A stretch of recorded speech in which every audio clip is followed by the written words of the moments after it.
So we're now in the second half of Secret Invasion with episode 4, and god damn, I didn't realize until this episode just how many scenes there are with two people just talking in a room.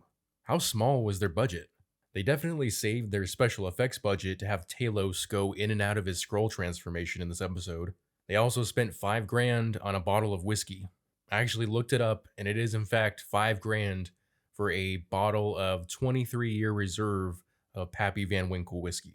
How about allocating some of that money to hiring better writers? After 26 minutes of talking in what is the shortest episode thus far, we get some action in the form of Gravik and his soldiers attempting to assassinate the president while they're posing as Russians.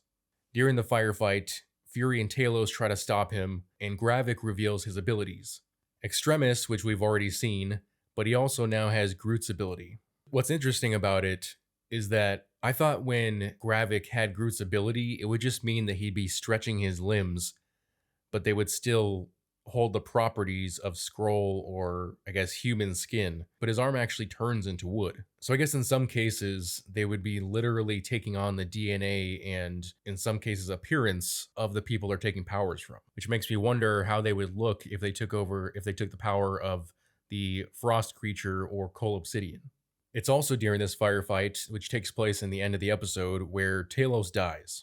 He does help Fury save the president, but he gets shot by Brogan and stabbed in the heart by Gravik. Now we've only got 2 more episodes left, and Fury has to stop the Skrull invasion as well as World War III, which is inching closer and closer. In the first episode, Gravik staged a false flag operation in Russia, and then another false flag in this episode attempting to assassinate the president. And don't forget, in the last episode, he tried to have a UN plane shot down. Only 2 of those events were prevented, and they were prevented with the help of Talos. But now Fury is on his own. Hill is dead, Talos is dead, and Sonya Fallsworth is uninterested in helping him so far. We know from the trailers that it looks like they work together at some point, but Gaia and Priscilla are also in the wind. Rhodey's a Skrull, and to top it all off, Fury has to listen to his wife tell another man that he is beaten down and helpless. Fury just can't catch a break. Every episode, without fail. But I don't know if there's anyone left. Unless Sam Wilson or one of the other Avengers show up to kick him when he's down. So what is there to salvage from this episode? Well, we learn that Gaia took Extremis before she attempted to leave the Skrull compound, so she's alive, but she hasn't joined Fury's side. In fact, she tells her father that he's delusional again and storms off. And why did we see that again? Talos and Gaia just reiterated their arguments from episode 1. We learn that Fury and Priscilla, aka Vara, really did love each other. We get a flashback to 2012, to just after the Avengers are formed, and we learn the backstory of how Vara took on the identity of Priscilla, which includes the fact that she still visits the original person's parents pretending to be their daughter. And I guess the love between Priscilla and Fury was strong enough because even though she's ordered to kill Fury by Skrull Rhodey, she doesn't kill him and Fury doesn't kill her. But like I said, she's currently on her own somewhere, so I don't know what part she's going to play in the rest of the season. I guess the biggest thing to take away from the episode, other than Talos dying, is Rhodey. We already knew that he was a Skrull spying for Gravik at the end of episode 3, but Rhodey acts a lot differently now. Or Rava, I should say. In the credits, the Skrull Rhodey is listed as a character named Rava. Now, Rava in Marvel Comics is a very, very obscure character. She was a Skrull pirate who hated the Skrull Empire. How that connects to her character in the MCU, I don't know. We don't know why she sided with Gravik, why she hates Fury, but she does seem to be going off the reservation a little. She seems to even disregard what Gravik wants, telling Priscilla what Gravik needs, what Gravik doesn't need. I'm telling you to kill Fury. She took great joy in firing Fury and is arrogant enough that she swallowed the nanotech trackers and the whiskey that Fury gave her, which granted was helped by the fact that Fury came off as a crockpot, even though he told her there were trackers in it. Now, Rava honestly seems like she might be more dangerous than Gravik, but we don't know her motives. When I first saw her in Skrull form, I was hoping that she was Queen Varanki from the comics, but then seeing the casting list, I have no idea what they're doing.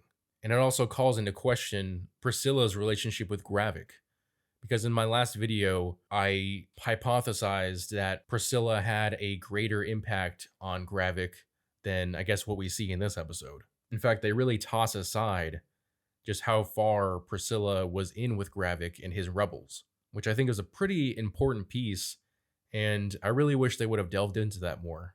But as with every other Disney Plus series, they seem to be overlooking the interesting plot points from the comics and substituting them with the simplest and most boring stuff you could think of. I know everyone's going to be putting out theory videos about the Skrull Rhodey. I have theories of my own, but honestly, I think Marvel has played their hand, and this is what they usually do by this point in the series. The audience will keep watching in the hopes that their suspicions are wrong and that something interesting will happen, and then, nope, it'll be exactly what we thought. Thanks for nothing, Marvel. And as I say with every Disney Plus series, if I'm wrong, then I will be pleasantly surprised.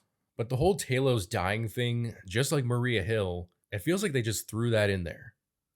Like, here's 30 or so minutes of two characters talking, conversations that don't really have consequences. Talos and Gaia just make the same arguments we've already heard. Rhodey orders Priscilla to kill Fury, but she doesn't. Fury and Skrull Rhodey are in the same position, though I guess Fury did put a tracker in her. But for the most part, these are just time-filling conversations that don't add much to the story. And the deaths come out of nowhere. Even in Game of Thrones, when they'd seemingly randomly kill an important character, when you rewatch the episodes, it wasn't that random.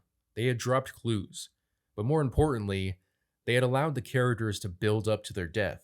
Hill died in the first episode. She's a character that only had a smattering of appearances in the MCU. And Talos has only appeared twice before the series. And he hasn't changed. He hasn't developed or had an arc. He's the same guy from Captain Marvel. So why should I care that he died? Let alone believe that his death makes up for how boring the rest of the episode was. But let me know what you guys think in the comments. As always, if you enjoyed this video, I'd appreciate it if you'd hit that like and subscribe button, as well as the notification bell so you never miss out on a new video. Thanks for watching.